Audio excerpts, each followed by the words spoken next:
Hey everybody, my name is Zach, aka SPAC Zach here, and welcome to my YouTube channel. Now the purpose of my channel is to try and uncover, shed light, and present all the SPACs that are out there because there are so many, it's hard to keep up with. So that's my goal here, is to try and document and really present all these different plays, because I definitely think there's a couple home runs that we could get into. And I really just want to bring these to light to help friends and family. Now, please note that I am not a financial advisor. Please do your own due diligence before purchasing any of these stocks. This is for entertainment purposes only. And then if any of you guys are new investors or looking for a new broker, whatever it might be, something with extended trading hours, pre and post market, feel free to check out the link in my description to my Webull.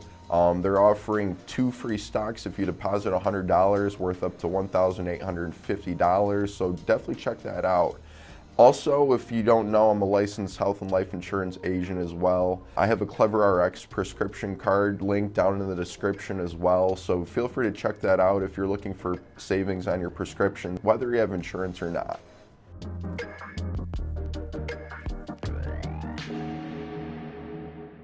Welcome back, ladies and gentlemen, for another episode today. SPAC Zach here.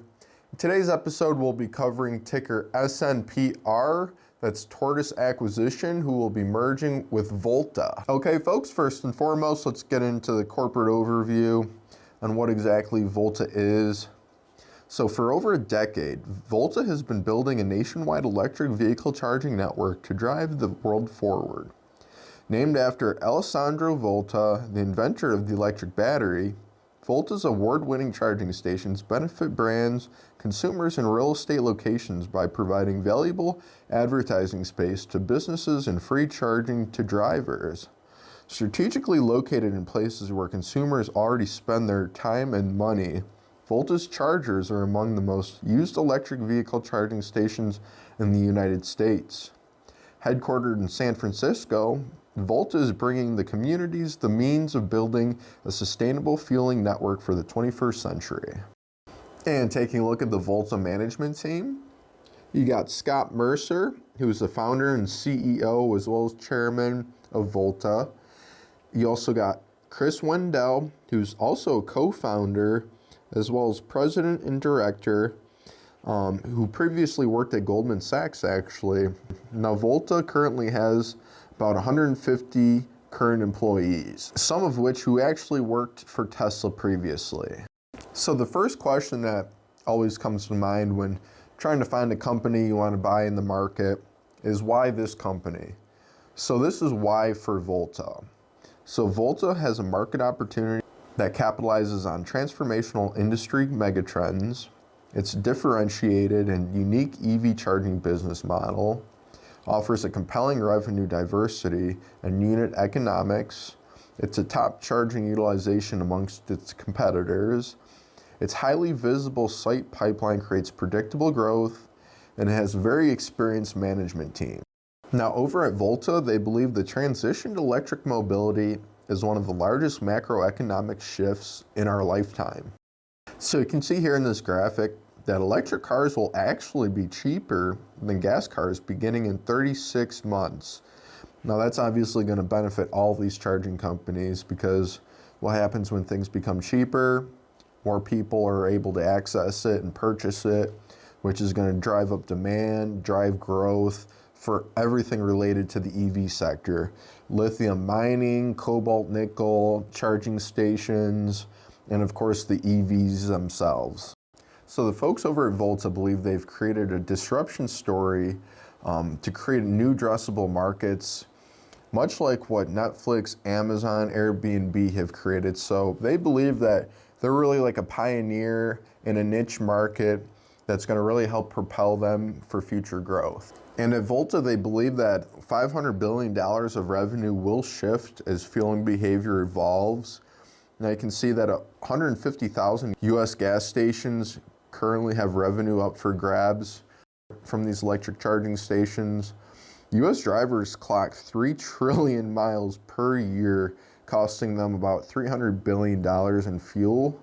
Now, there's non-fuel amenities and services that are also up for grabs, offering about $250 billion.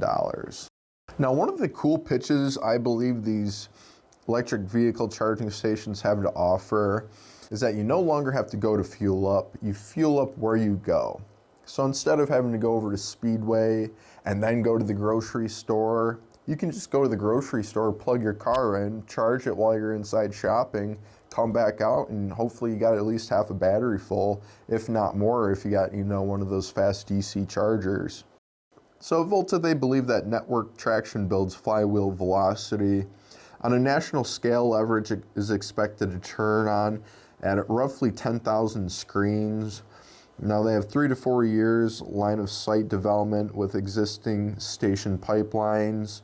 Now you can see they have just over 1,500 stations with just over 3,000 screens because these are double-sided, so each station has 2 screens with 459 site locations. Now they're already contracted to add about 2,200 more screens and 1,100 stations and increase those sites by about 12. And in their pipeline, they actually have about 20,000 screens with 10,000 stations and about 5,000 sites. So Volta has a track record underwritten by established partners and client success. You can see under their network development through the stores, they've got Amazon Fresh, Walgreens, Topgolf, Whole Foods, who provides their services. Looking over at different communities, you got Oracle Arena, which is where the Warriors used to play. You got the United Center, and then through the behavior and commerce with OEMs, we got Nissan, Jaguar, Chevy, Fiat. With national advertisers, you got Facebook, Smartwater, Netflix, Chase, Starbucks, Nestle, so some really big companies there. And then you also got your utilities, so Edison, Georgia Power, Alabama Power. Okay, so here's a little interesting graphic here showing miles delivered per dollar invested.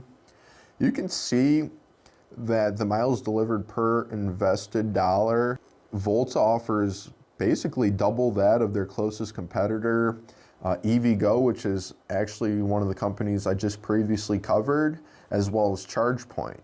So taking a look at Volta's network planning tool, they'll be able to predict charging demand and economic, social, and grid impact that allows Volta to maximize the efficiency and impact of their network. Dr. Peter Foxpenner, a Chief Strategy and Impact Officer, says that this tool is of national and global significance. Now, I really like the concept that Volta offers. They have an award-winning user experience, focused product family that allows for tailored site planning. You can see here, you get a good glimpse at what the actual Volta charging stations look like. You can see how they're double-sided screens that allow for advertisers to, promote their company business on either side. Now, Volta makes it super easy for the driver to check in, charge, and then go. You just log in through the app to check in, you start charging your vehicle, and then once it's done, you'll get your charge, your cost, and then you'll be free to go. So Volta is the only network designed to increase traffic and spend. So you can see here that more EV drivers are attracted by 7-fold, and then longer stays have been achieved by 3-fold. Now, when a nearby Safeway got free L2 Volta charging, I immediately switched grocers and never looked back. That's coming from a customer of Volta.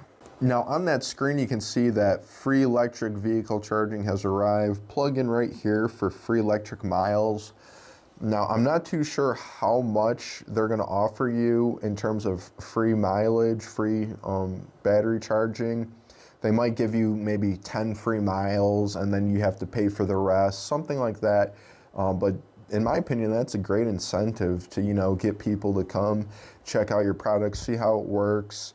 And then if they like it, they continue to use it, and that's a great way to build brand loyalty. Very similar to, what you see with people handing out free samples, things like that, to really, get the product out there, get the word, spread that, and really help to build the network. So one thing that really intrigued me about Volta, here with the Nissan example, basically what Nissan did was at one of their dealerships, they started to install, these Volta charging stations. So it actually helped increase leaf awareness by 168%.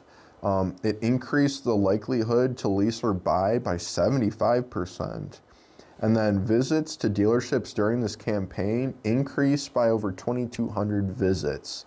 So it's just a very attractive way for companies like Whole Foods, for Nissan, other dealerships, really any company that offers a product or service, which is every company, could really benefit from something like this, implementing one of these charging stations or several of them at their storefronts. So Volta believes they're really at the heart of a triple-headed monster, if you will, between vehicle fueling, media, and the data that they have available. So the Volta ecosystem is a $1 trillion market. You can see Volta's right at the heart, where vehicle fueling is roughly going to equate to about $500 billion. The media that they have to offer, like through advertisement, roughly about $170 billion. And the data that they're able to retrieve creates about $500 billion as well.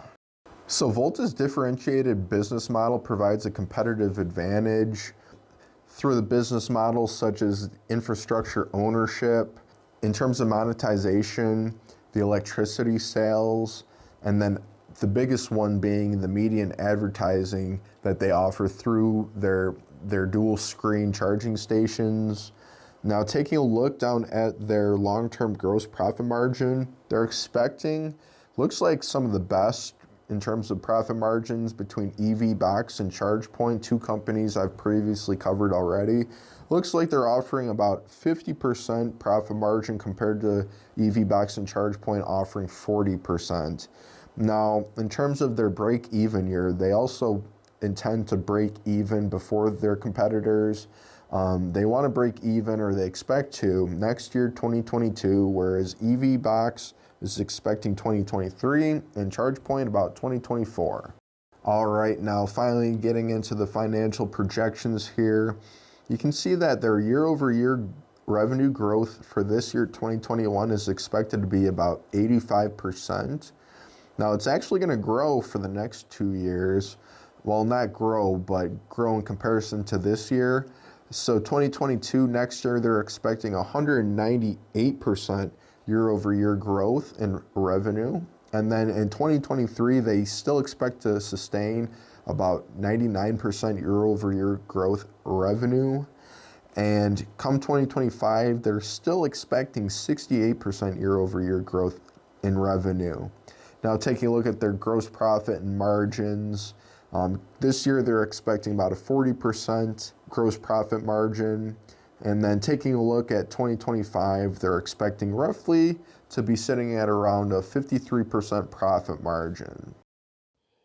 And taking a look at the one-day chart, you can see we ended the week just under $12. Now, we did fight back intraday on Friday. We were down a bit more. We were down to about 1160 at open, fought our way back up, and then after hours we got to about 1190. So positive thinking moving forward here for the next week. Hopefully next week's good for the overall market, which should hopefully bring this stock a bit higher as well. And last but not least, taking a look at the 3-month chart, you can see we have been pretty up and down, mostly due to market conditions, in my opinion. And then we got that initial spike back in February 5th upon news of the merger. Shot all the way up to about $18.33. That was our 52-week high. And we've been down ever since then, which I think sets up an amazing buying opportunity moving forward. Now, considering how low we are compared to that 52-week high, I think we could easily get back up to that point and maybe even closer to the $20 mark pre-merger. Now, mind you, this is a long-term hold. Now, in terms of a price prediction, within a year, I could see this getting up to $40, $50 potentially. Now, this is long-term, so, we're thinking 5+ years. in that time, I think we could easily see, you know, 100, 150, potentially $200 in terms of a price point. Now, ladies and gentlemen, if you enjoyed my episode today covering Volta, please consider liking, subscribing, sharing, commenting below what you think about Volta, and making sure to ring that bell. That way you never miss another episode. And for those of you who are new to the channel, please consider heading over to the channel and checking out all the other SPACs that I've already covered.